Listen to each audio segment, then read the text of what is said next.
Welcome to ప్రజా television news బులెటిన్ల ముందుగా headlines.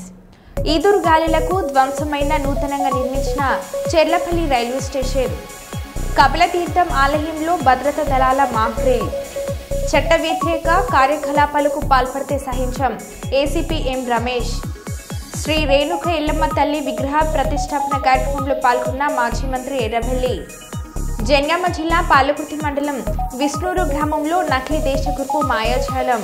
ఇక వివరాల్లోకి వెళ్తే, గోదార్కని 1 టౌన్ పోలీస్ స్టేషన్ పరిధిలోని ప్రశాంత్ నగర్లో చీమల తిరుపతిపై దాడి కేసులో నిందితుల అరెస్ట్ వివరాలను గోదార్కని ఏసీపీ ఎం రమేష్ పత్రికా సమావేశం ఏర్పాటు చేసి వివరాలను వెల్లడించడం జరిగింది. ఈ కార్యక్రమంలో CI Indrasenareddy, SI Bhumesh, police సిబ్బంది పాల్గొన్నారు.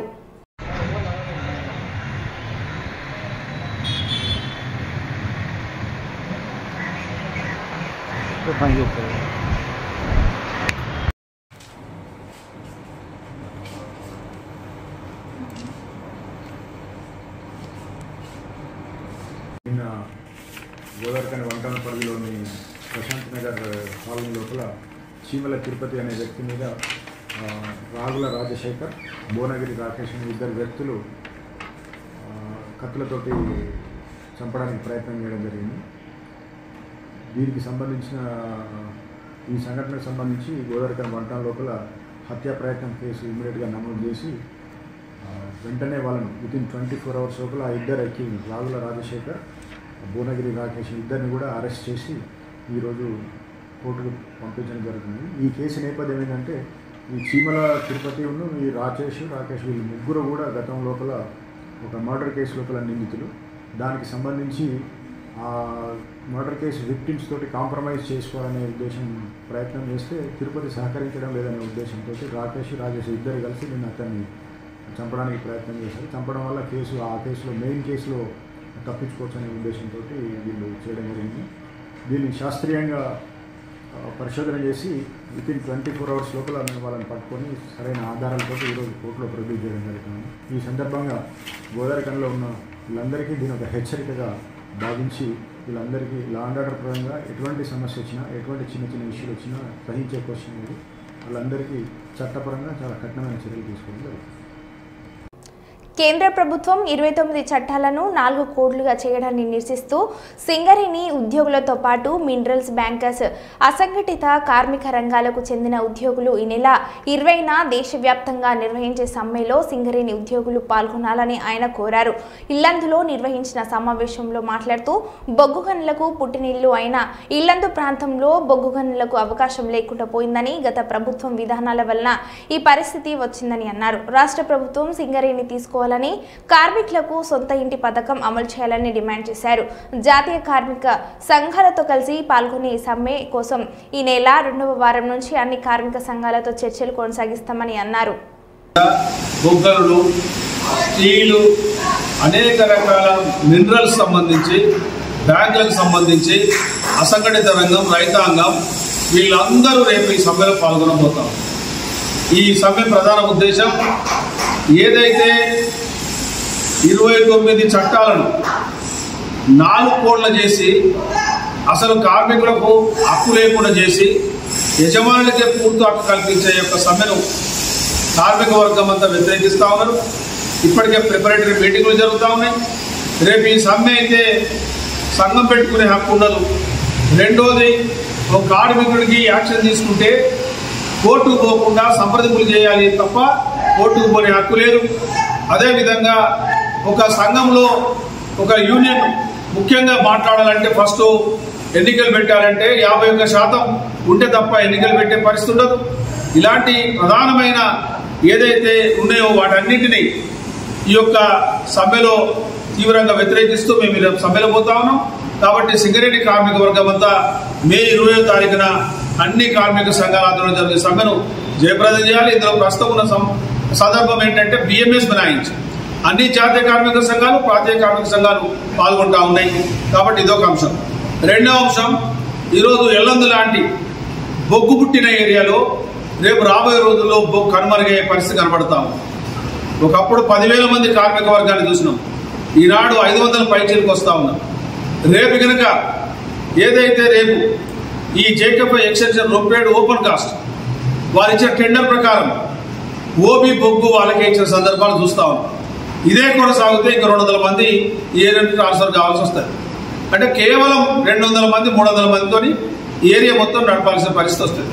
అందుకనే ఈరోజు నేను ఇటు మేనేజ్మెంట్ ప్రభుత్వాన్ని ఒక విధంగా డిమాండ్ చేస్తూ ఏదైతే 12-3 సెటిల్మెంట్ ఉందో ఈ కోయగూడెం ఏదైతే 2003లో జరిగిన ఒక అగ్రిమెంట్ ఇల్లందు దాన్ని బట్టే బొగ్గు తీసే పని పర్మనెంట్ కార్మికులకు చేయాలని ఒక చట్టం ప్రకారం బొగ్గు తీసే పనిని కార్మికులకే ఇవ్వాలి. అదేవిధంగా ఇక్కడ కోయగూడెం 3 ఏదైతే ఉందో 2021లో వేలంలో తీసుకున్న వారికి టెండర్ పాలసీ ప్రకారం 1 సంవత్సరంలో బొగ్గు పనులు చేపట్టాలి. దాన్ని చేపట్టలేదు కాబట్టి అదేవిధంగా సొంత ఇంటి పథకాన్ని అమలు చేయమని చెప్పి కూడా చెప్పినాం. దానికి అనేక రకాల మోడాలిటీస్ ఉన్నాయి. గతం 2009లో ఏఐటీసీ గుర్తింపు సంఘం ఉన్నప్పుడు కూడా భూపాలపల్లి శ్రీరాంపూర్ లాంటి దాంట్లో కొన్ని మోడాలిటీస్ రూపొందించుకున్నాం. దాని ప్రకారం మళ్లీ సింగరేణి వ్యాప్తంగా కార్మిక వర్గానికి సొంత ఇంటి పథకాన్ని అమలు చేయాలని చెప్పి అదేవిధంగా కార్మిక వర్గానికి ఇన్కమ్ ట్యాక్స్ ఏదైతే పెర్క్స్ మీద వెల్ఫేర్ మెజర్స్ మీద రికవరీ అమౌంట్ను మళ్ళీ రిఫండ్ చేయాలని చెప్పి అదే కాకుండా కొన్ని సందర్భాల్లో కార్మిక వర్గం ఎదుర్కొంటున్న నిత్యమైన సమస్యలు ఉన్నాయి. వాటన్నింటినీ పరిష్కారం ఏఐటీసీ చేస్తుంది. మారు పేర్ల అంశం ముఖ్యంగా మారు పేర్లది అనేక సందర్భాల్లో చాలా ప్రభుత్వాలు కూడా వాటిని ప్రకటించినాయి. కానీ సింగరేణి స్ట్రక్చర్ మీటింగ్లో పెట్టినాం. ఇప్పటికీ అడ్వకేట్ జనరల్ నుంచి ఒక అనుమతి రావాలి. అనుమతి వచ్చిన తర్వాత వాటిని ఏ విధమైన మారు పేర్లలో ఇంటి పేరు కొన్ని వేరే ఉన్నాయి, కొన్ని కులాల పేర్లే వేరే ఉన్నాయి, రకరకాల పేర్లు ఉన్నాయి. వాటన్నింటినీ సాగ్రిగేట్ చేసి వాటిని కూడా అమలు చేస్తాం. అదేవిధంగా డిస్మిస్ కార్మికులకు సంబంధించి మేనేజ్మెంట్ ఒకవైపు మేము ఒక్కసారి ఏ మాస్టర్ లేకుండా అనుమతి ఇవ్వాలని చెప్తే గతంలో లోక్ అదాలత్ కంపెనీ రాసిచ్చింది 5 సంవత్సరాల్లో ఏదైనా 2 సంవత్సరాలు ఈరోజు 100 మాస్టర్లు ఉంటే మేము ఉద్యోగాలు ఇస్తున్నామని రాసిచ్చారు. దాన్ని మేము మళ్ళీ ఫైట్ చేసి దాని మోడల్ రివ్యూ చేయాలి. అదేవిధంగా క్యాంటీన్స్ అదేవిధంగా మిగతా ఓపెన్ కాస్ట్ కార్మికులు తర్వాత రకరకాల ప్రమోషన్స్ ముఖ్యంగా ఎక్కడైతే కార్మిక వర్గం చదువుకున్న వాళ్ళు ఉన్నారో ఈరోజు సివిల్ డిపార్ట్మెంటు మెడికల్ డిపార్ట్మెంటు క్లర్కులు అదేవిధంగా సెక్యూరిటీలో చాలా వేకెన్సీ ఉన్నాయి. చదువుకున్న కార్మికులతోనే ఫిలప్ చేయాలని చెప్పి మేము దాన్ని కోరినాం. దాన్ని కూడా ఫిలప్ చేయడానికి ఈరోజు కంపెనీ నోటిఫికేషన్ ఇస్తా ఉన్నాం. ఏదేమైనా సింగరేణి ఎన్నికలు 46 డిమాండ్లను మేము సాధిస్తామని చెప్పి కార్మికులకు హామీ ఇచ్చాం. వాటిని ఉత్తరాఖండ్లోని ప్రముఖ పుణ్యస్థలమైన బద్రీనాథ్ ధామ్ ఇవాళ ఉదయం 6 గంటలకు భక్తుల కోసం ద్వారాలు తెరిచింది. పుష్పాలతో ఆలయాన్ని అందంగా అలంకరించారు. ప్రారంభ వేళలో భారత ఆర్మీ బ్యాండ్ అద్భుతమైన ప్రదర్శన ఇచ్చింది. లక్షలాది భక్తులు బద్రీనాథుడి దర్శనానికి తరలివచ్చారు. ప్రతి సంవత్సరం మే నుండి నవంబర్ వరకే ఈ ఆలయం భక్తులకు అందుబాటులో ఉంటుంది.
తిరుపతి గరుడ ఫ్లైఓవర్ పై జన్మదిన వేడుకలు బైక్ రేసులు నిర్వహిస్తున్న యువతను పోలీసులు అరెస్ట్ చేశారు.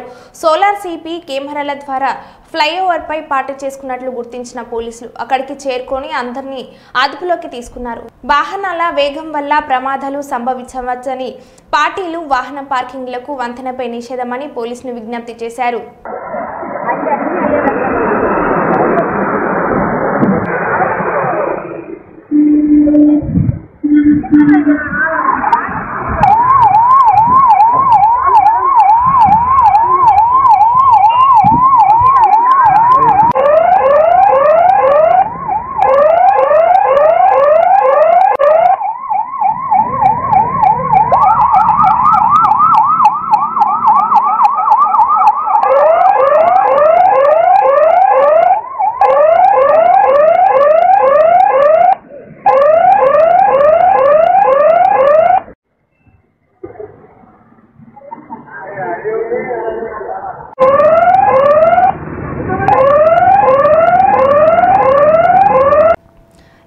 గాలులకు ధ్వంసమైన నూతనంగా నిర్మించిన చెర్లపల్లి రైల్వే స్టేషన్ 3 నెలల కిందట రైల్వే స్టేషన్ను వీడియో కాన్ఫరెన్స్ ద్వారా అట్టహాసంగా ప్రారంభించిన ప్రధాని మోడీ.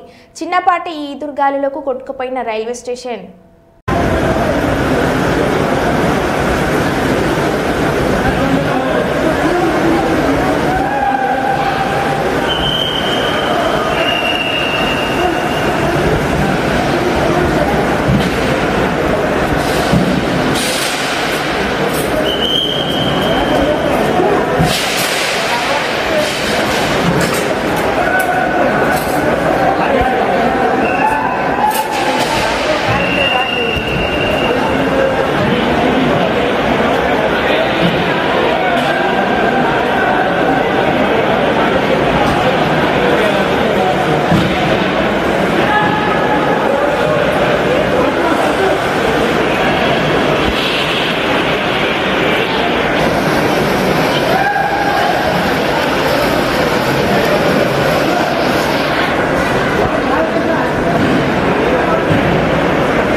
డబుల్ మర్డర్ కేసును ఛేదించిన విశాఖ పోలీసులు. ఏప్రిల్ 26వ తేదీన దువ్వాడ రాజీవ్ నగర్లో వృద్ధ దంపతుల హత్య చేసి వారి దగ్గర నుండి 4.5 తులాల బంగారం, స్కూటీని చోటు చేసిన నిందితుడు ప్రసన్న కుమార్ మిశ్రా. నిందితుడి నుంచి 4.18 లక్షల రూపాయలు స్వాధీనం చేసుకున్న పోలీసులు ప్రసన్న కుమార్ శర్మ ఇంటర్నేషనల్ క్రిమినల్ గా పేరొందిన విశాఖ సిపి దుబాయ్ ఎమిరేట్స్ లో నేరం చేసి 5 సంవత్సరాలు జైలు శిక్ష అనుభవించినట్లు చెప్పిన సిపి చూస్తే ప్రసన్న కుమార్ మిశ్రా అని తెలిసింది. Prasanna Kumar Mishra native of Odisha. అతని వైఫ్ అండ్ ఈ లేడీ డిసీజ్ ఇద్దరు ఫ్రెండ్స్. తర్వాత ప్రసన్న కుమార్ మిశ్రా గారి భార్య కోవిడ్ అప్పుడు చనిపోయారండి. కానీ ఆ పరిచయం మాత్రం ప్రసన్న కుమార్ మిశ్రాతో ఆ డిసీజ్ లేడీతో పరిచయం కంటిన్యూ అయింది. ఈ ప్రసన్న కుమార్ మిశ్రా బ్యాక్గ్రౌండ్ చూస్తే యునైటెడ్ అరబ్ ఎమిరేట్స్ అక్కడ ఒక పోలీస్ స్టేషన్లో అతని మీద కేసు ఉంది. అతను అక్కడ ఒక ప్రాపర్టీ అఫెన్స్ చేసి 5 సంవత్సరాలు అక్కడ జైల్లో ఉన్నాడు. తర్వాత 5 సంవత్సరం తర్వాత అతను జైలు నుండి బయటికి వచ్చాడు. వచ్చిన తర్వాత ఇక్కడికి మన ఇండియాకి తిరిగి రావడం జరిగింది. ఇప్పుడు ఆ వ్యక్తి ప్రసన్న కుమార్ మిశ్రా కొన్ని అప్పు తీసుకున్నారు వేరే వాళ్ళ నుండి. ఆ అప్పు తీర్చాలంటే ఆయన ఏం ప్లాన్ చేశారంటే ఈ లేడీ డిసీజ్ మేరా నుండి గొలుసుకు దొంగతనం చేస్తామని అనుకున్నారు. సో ఆ రోజు కూడా ఇంటికి వచ్చిన తర్వాత ఫస్ట్ మేరా దగ్గర అది నరికేసి తర్వాత గొలుసు లాక్కున్నారు. అప్పుడు ఆ లేడీ చనిపోయాడు. తర్వాత మళ్ళీ బయటికి పోతూ ఉంటే మరి మేల్ డిసీజ్తో కూడా స్కాఫల్ జరిగింది. అప్పుడు మేల్ డిసీజ్కి కూడా విచక్షణ రహితంగా స్టాప్ చేసి చంపేశాడు. ఆ క్రైమ్ వెపన్ అతను ఒక సూపర్ మార్కెట్ నుండి కొన్నాడు, స్వయం తీసుకొచ్చాడు. తర్వాత మళ్ళీ తీసుకెళ్ళాడు. ఆ వెపన్ కూడా మేము సీజ్ చేశాము. ఉగ్రదాడులు జరిగితే ఎలా ఎదుర్కోవాలో మాక్ డ్రిల్ నిర్వహించిన భద్రతా బలగాలు. భక్తులను ఎలా రక్షించాలనే విషయంపై టీటీడీ నిఘు భద్రతా సిబ్బందికి స్థానిక పోలీసులకు మాక్ డ్రిల్ ద్వారా అవగాహన కల్పించారు. ఈ కార్యక్రమంలో ఆక్టోపస్ కమాండోలు పాల్గొన్నారు. సుమారు 2 గంటల పాటు ఈ మాక్ డ్రిల్ జరిగింది.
వద్దమ్మా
అక్కడ వెళ్ళండి.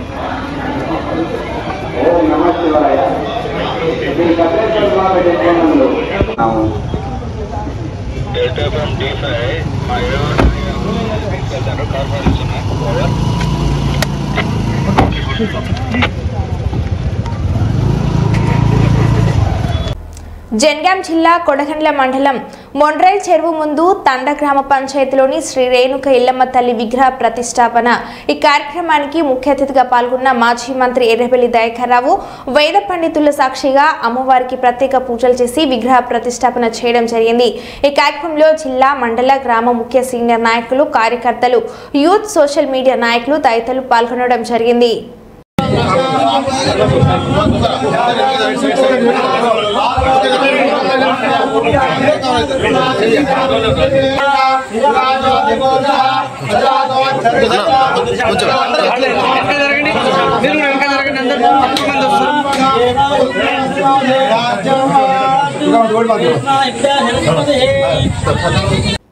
జనగామ జిల్లా పాలకుర్తి మండలం విష్ణూరు గ్రామంలో నకిలీ దేశ గురువు మాయాజలం దేశ గురువు పేరిట లక్షల రూపాయలు వసూలు చేసిన వైనం మోసపోయిన గ్రామస్తులు తలలు పట్టుకొని మా పైసలు మాకు ఇప్పేయండి అని వేడుకుంటున్న నకిలీ దేశ గురువు బాధితులు. అక్కడి నుండి పరారైన నకిలీ దేశ గురువు అనుచరులను పట్టుకొని పోలీస్ స్టేషన్ కు తరలించిన గ్రామస్తులు.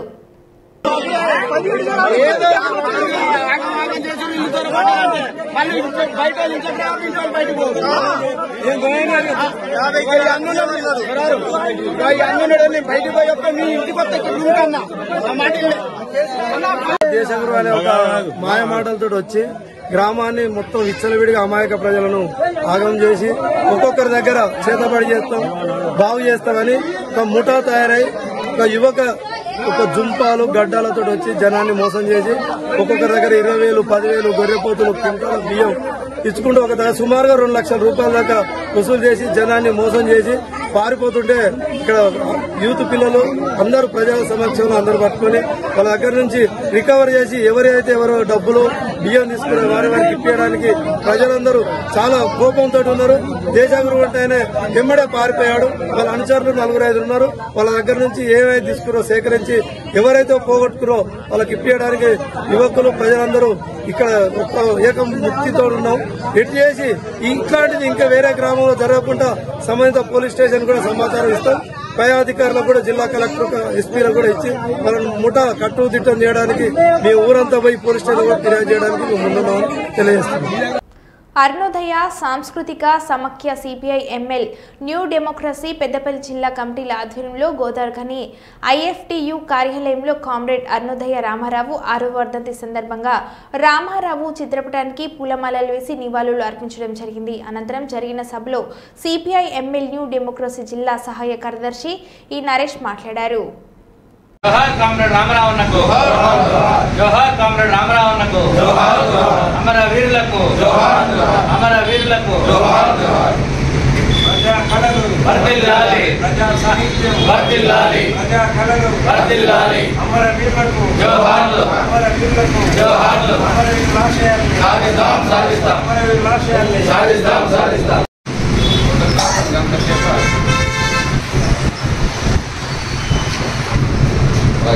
ఈరోజు అరుణోదయ రాష్ట్ర అధ్యక్షులైనటువంటి కామ్రేడ్ రామారావు మరణించి 6 సంవత్సరాలు కాబోతా ఉంది. 6వ స్మారక సభను నిర్వహించుకుంటున్నాం. కామ్రేడ్ రామారావు అన్న ప్రజల చైతన్యం కోసం అనేకమైనటువంటి కళారూపాలను నిర్వహించి ప్రజలు చైతన్యం చేసి ఈ ప్రభుత్వాలకు వ్యతిరేకంగా నిలిపినటువంటి ఒక గొప్ప కళాకారుడు. ఆయన లేని లోటు ఇవాళ అరుణోదయ సంస్థకు కానీ వారి కుటుంబానికి కానీ తీవ్రమైనటువంటి నష్టంగా భావిస్తాను. ఇలా ప్రభుత్వాలు అనుసరిస్తున్నటువంటి ప్రజా వ్యతిరేక విధానాలపైన తన గళాన్ని ఆటను పాటను వినిపించేవాడు. ఇవాళ ఆ ప్రభుత్వం యొక్క విధానాలని ఎండగట్టి మరి ప్రజల యొక్క సమస్యల పరిష్కారం కోసం మంచి మంచి పాటలు పాడి ప్రజలు చైతన్యవంతం చేసే ఒక గొప్ప కళాకారుడు ఇవాళ మన మధ్య లేకపోవడం చాలా బాధాకరమైనటువంటి విషయం. అలాంటి రామరావన్నకు బుక్లో జోహర్లు అర్పిస్తూ ఇవాళ స్మారక సభను నిర్వహించుకున్నాం. ఇవాళ రామరావన్న ఆశయాన్ని ముందుకు తీసుకుపోవాలని చెప్పి ఈ సందర్భంగా తెలియజేస్తాం. మరో బులెటిన్లో మళ్ళీ కలుద్దాం. Stay tune.